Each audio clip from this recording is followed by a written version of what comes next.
Yeah. Oya nawe ndebere no kuri. Urabona ko ni ibyishimo bikomeye cyane ku muryango wa Kid n'umuryango wa Elisa bavuye mu ntambara. Iyi niyo ntsinzi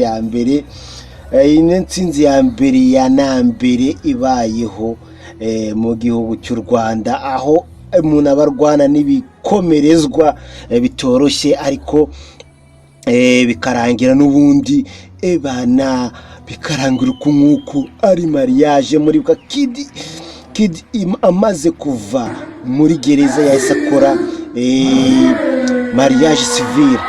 None nyuma ya mariage civile ahise, nyuma yuko bongeye gusubukura urubanza rwe, hahise akora mariage. Aravuga ati ibi ngibi nongeye gutinda bahita noneho nasanga bindangiranye. Neba ibyishimo Kid afite, reba ibyishimo Elisa afite, n'ukuri kw'Imana ahangaha ho navuga ngo congratulation Kid. Kandi kuri Elisa uri umugore kabisa, uri w'agaciro mu buzima bwa Kid kabisa, ku buryo ubyeretsa abanyarwanda bose, kuva bamufunga umwirukaho kugeza naho mukoreye mariage y'igitanga.